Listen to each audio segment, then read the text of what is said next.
Welcome back. Today we're going to talk about using inductive reasoning to make conjectures. Now, a conjecture is kind of a guess. A conjecture is something that we say we're going to try to think about what the next step in a pattern would be, and a conjecture would be that guess of what the next part is. We're going to talk about that in a minute. The first step to doing this is identifying the pattern. And so we've been doing this for years and years and years. You've been doing it since you were a kid. You want to identify the next step in the pattern. And so if I start to do a pattern and I say Monday, Wednesday, Friday, well, we know that that's every other day. And to find the next term in the sequence, we say Monday, Tuesday, Wednesday, Thursday, Friday, Saturday, and Sunday would be our next step in the pattern. For B, 3, 6, 9, 12, 15. Obviously, 18 is going to be the next one. See if you can do those next two on your own. That's just a warm-up to try to find the next step in the pattern. In order to talk more effectively about these inductive reasoning conjectures, we need to know about inductive reasoning. Inductive reasoning is the process of reasoning that a rule or statement is true because specific cases are true. What does all that mean? It means this rule holds like that 3, 6, 9, 12, 15. The rule is true because every subsequent case, every time it happens, it is the same. So we add 3. That's our rule, and it's true because it happens every time. The conjecture is a statement that you believe to be true based on inductive reasoning. So your conjecture is that next guess based on the rule. I'm going to write that. Next guess based upon the rule. And when we make conjectures in this example too, we're going to say, let's just look at the evidence. Complete each conjecture. The product of an even number and an odd number is blank. Let's just look at a couple of examples. 2 times 3 equals 6. 4 times 5 equals 20.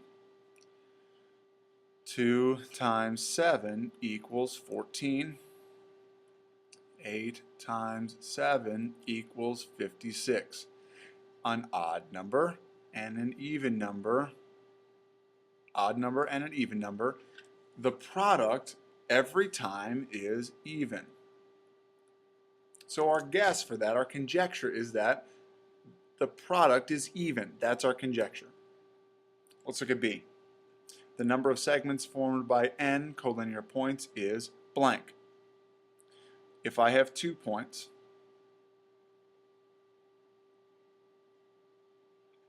I say n equals 2, segments equals 1. What if I had 3? Then I would say that n equals 3, but the segments are 1, 2, 3. So there's 3 separate segments. The short one, and the big one. So the segments equal 3. What about if I had 4 points? 2, 3, 4. Then I'm going to have 1 segment, 2 segments, 3 segments, 4 segments, 5 segments, 6 segments. So if I have 6 segments in this one, I'm going to have the number equals 3, but the segments equals 3 plus 2 plus 1 is 6. What if I had 5 segments? 2, 3, 4, 5 points. I'm going to have 1, 2, 3, 4, 5, 6, 7. Then I'm going to have 8.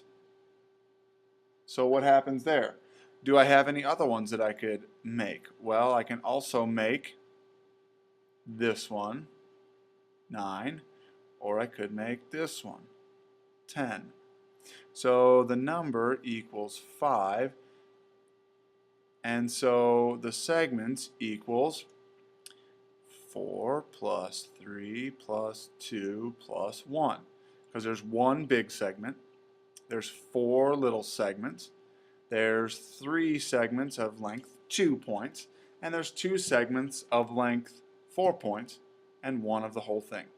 So the number of segments formed by n collinear points to me looks like the sum of the numbers less than n. Because n equals 2, it would be 1. N equals 3, it was 2 plus 1. Because I had 1, 2, 3 segments formed. So that was all the numbers less than 3. It was 2 plus 1. If n was 3, then it was 3 plus 2 plus 1. It was 6. Same held true for 5. So it's the number of segments equals the sum of the numbers less than the number of points. Try C on your own. The product of 2 odd numbers is, test some examples, see what you can find. Counterexamples is a case where the statement is not true. Here's a simple example of a counterexample. I've never eaten before in my life. Here's a counterexample.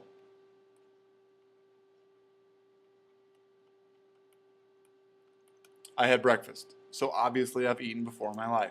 A counterexample is one of those things you say in contrast to something someone says. So someone makes a wild claim like, I never do anything wrong. Well, you know that they just stole some cookies out of the cookie jar. So you say, duh, you've stolen cookies out of the cookie jar. Counterexample. Which brings us to the steps for inductive reasoning. Really, we've taken you through these things. Let's just formalize them. The first step is like in example 1. We're going to look for a pattern.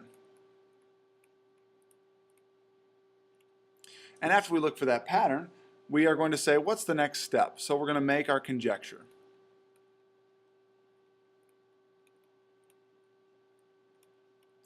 And that's going to be based on our pattern.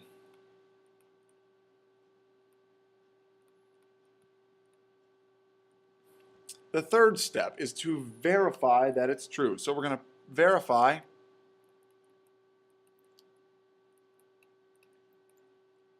conjecture is true or provide a counterexample.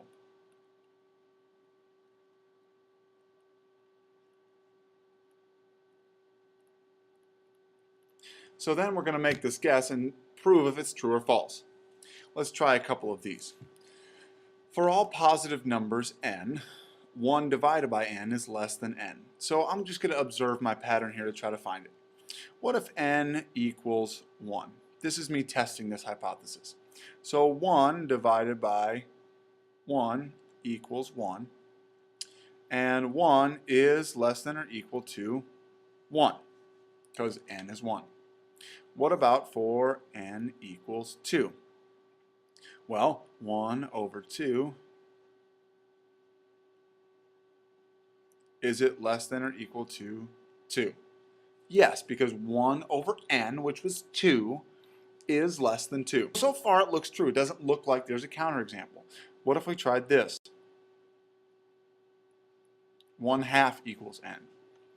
It just said n was positive. So even when I tested this theory here of this -1, it didn't even fit. I shouldn't have even tested that. But I'm showing you the process by saying these conjectures are broad. They're very broad, okay? And so when we say 1/2, we are within our limits. So 1/2 equals n. Well, what about 1 over n?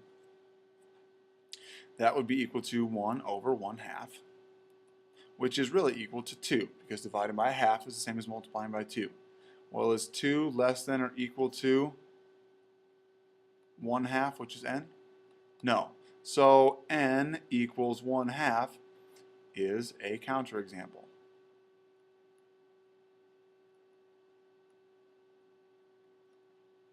That's how that works. For 2 and 3,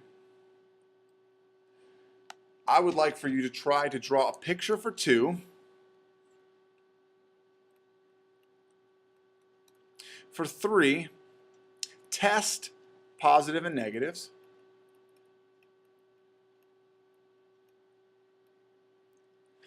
I'm going to do 4. You're going to do 5. That's going to be a research one. 4, supplementary angles are adjacent. I'm going to draw 2 adjacent angles here. And I'm going to say this one is 70 and this one's 110. These are supplementary angles that are adjacent. And so far, this is true. But what if I drew them like this?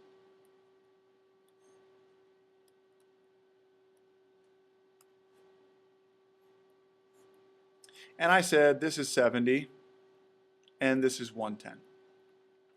Are they supplementary? Yes, they are supplementary. Are they adjacent? No, they are not. So this situation right here is a counterexample.